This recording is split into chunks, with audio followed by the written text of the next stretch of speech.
हम सब पूजा पाठ करते हैं, मंदिरों में जाते हैं, नाम जप करते हैं, ईश्वर की आराधना करते हैं, माला फेरते हैं, भगवान को भोग लगाते हैं, पोशाक धारण करवाते हैं, जो हमारे मन में आता है वो सब करते हैं। लेकिन जो आज मैं आपको बताने जा रहा हूं, आप में से कितने लोग ऐसी प्रार्थना करते हैं, वो मुझे जरूर बताइएगा।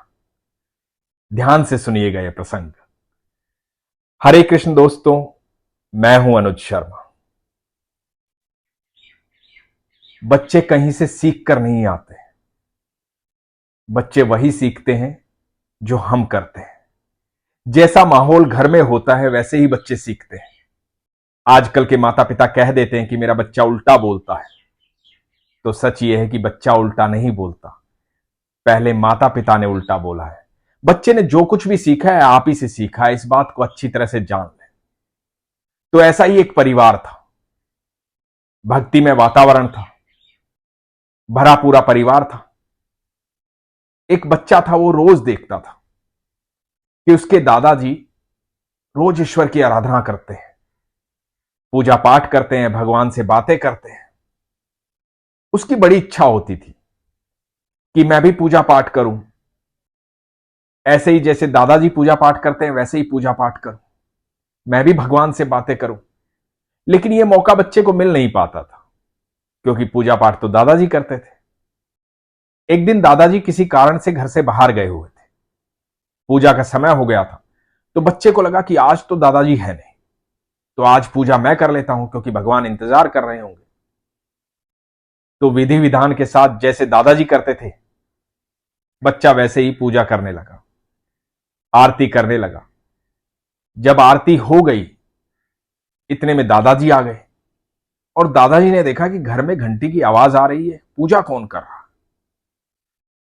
तो दीवार के पीछे से छुपकर देखते हैं कि बच्चा भगवान के सामने खड़ा है और प्रार्थना कर रहा है। और कैसी प्रार्थना कर रहा है। दादाजी रोज भगवान से कुछ ना कुछ बात करते थे, तो बच्चा भी भगवान से बात करने लगा। बच्चे ने कहा कि हे ईश्वर, मेरे दादाजी को स्वस्थ रखना, मेरी दादी के घुटनों में दर्द रहता है, उन्हें बिल्कुल ठीक रखना। वो ऐसे चलती फिरती रहती हैं, मुझे कहानियां सुनाती हैं, दादाजी मुझे कहानियां सुनाते हैं, मुझे बड़ा अच्छा लगता है। यदि वो स्वस्थ नहीं रहेंगे, उनको दर्द रहेगा, तो मुझे कहानियां नहीं सुनाएंगे, मैं उदास हो जाऊंगा। और दादी मुझे छुप छुप कर चॉकलेट देती है, वो ठीक नहीं रहेंगी तो चॉकलेट कैसे देंगी। मेरे दोस्तों को भी बिल्कुल ठीक रखना भगवान, क्योंकि मेरे दोस्त बिल्कुल ठीक रहेंगे, खुश रहेंगे, तभी मेरे साथ खेल पाएंगे। यदि वो दुखी रहेंगे तो मेरे साथ खेलेंगे कैसे। वो पढ़ाई ढंग से नहीं करेंगे तो उनके मम्मी पापा गुस्सा होंगे, और जब मम्मी पापा गुस्सा होंगे तो घर से निकलने ही नहीं देंगे, और जब घर से नहीं निकलेंगे तो मेरे साथ कैसे खेलेंगे। मैं तो अपना पढ़ाई का पूरा काम भगवान समय से कर लेता हूं।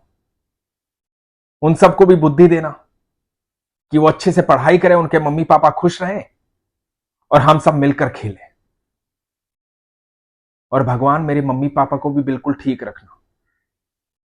मेरे पापा बहुत मेहनत करते हैं, सुबह घर से चले जाते हैं और रात को आते हैं, बहुत मेहनत करके पैसे कमाते हैं। घर का सारा राशन, सारे खर्चे पापा ही तो पूरे करते हैं।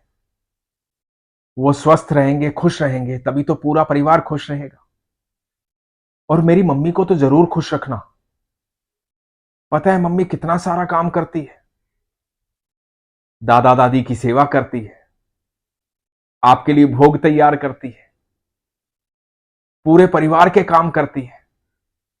मेरी मम्मी सारा दिन लगी रहती है, सबको गरम गरम खाना देती है, खुद सबसे बाद में ठंडा खाना खाती है। मेरी मम्मी हम सब का ध्यान रखती है, तो मेरे मम्मी पापा का आप ध्यान रखना। और हां, एक बात और भगवान, इस बात को बड़े ध्यान से सुनना, आप अपना ध्यान जरूर रखना, क्योंकि आप अपना ध्यान नहीं रखोगे, आप ठीक नहीं रहोगे, आप स्वस्थ नहीं रहोगे, आप खुश नहीं रहोगे, तो कोई भी खुश नहीं रहेगा। क्योंकि सबसे ज्यादा काम तो आप करते हो ना भगवान।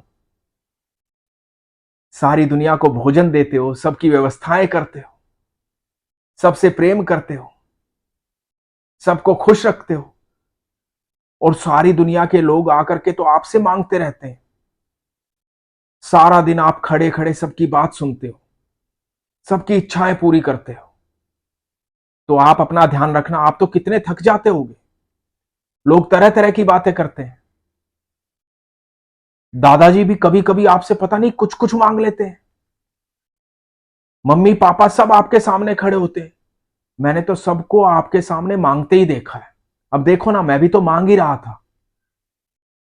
लेकिन भगवान, इन सब से पहले आप अपना ध्यान रखना, क्योंकि आप जितना काम कोई नहीं करता।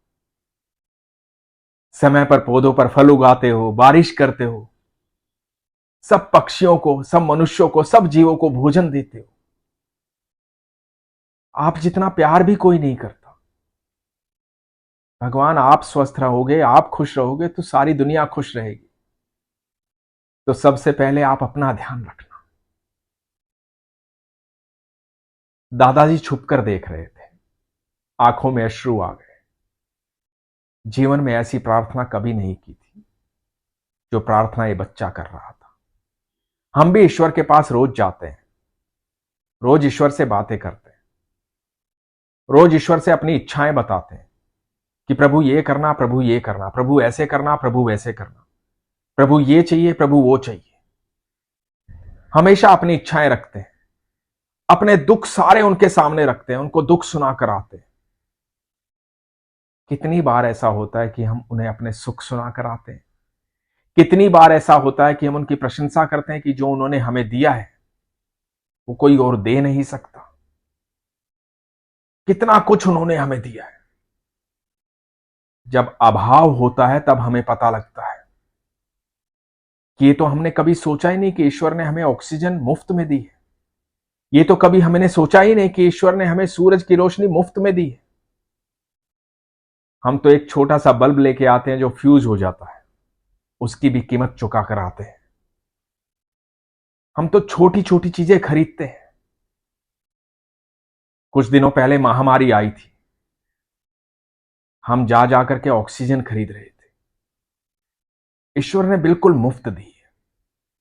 इतनी सुंदर प्रकृति दी है, इतनी सुंदर दुनिया दी है। हम कितनी बार उसका धन्यवाद करते हैं, कितनी बार उसकी प्रशंसा करते हैं। लेकिन हम छोटा सा कार्य किसी के लिए कर देते हैं तो हमेशा प्रशंसा चाहते हैं, हमेशा चाहते हैं कि कोई आकर के हमें धन्यवाद करे क्योंकि हमने उसके लिए कार्य किया है। क्या हम ईश्वर का धन्यवाद करते हैं? क्या हम ईश्वर को कभी कहते हैं कि प्रभु आप अपना ध्यान रखिएगा? क्या कभी मंदिर में जाके हम कहते हैं कि प्रभु आप कैसे हैं? आप खुश हैं ना? आप ठीक है ना प्रभु? कितने लोग आपके पास आते हैं, सबकी सुनते हो। आप दुखी तो नहीं हो ना मेरे प्रभु? कभी ऐसी बातें करते हैं? यदि हम ऐसी बातें करते हैं तो हम सच में ईश्वर से प्रेम करते हैं। तो आप भी मुझे बताइए कि कौन कौन ऐसी बातें करता है, कौन कौन ईश्वर से सच्चा प्यार करता है। क्योंकि ईश्वर तो हम सब से प्रेम करते हैं।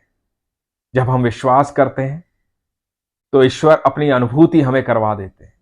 ईश्वर बता देते हैं कि मैं तुम्हारे साथ हूं, हर पल तुम्हारे साथ हूं। मैं हमेशा आपसे एक ही बात कहता हूं, अपने विश्वास को मजबूत रखिए, अपना ख्याल रखिए। हरे कृष्ण।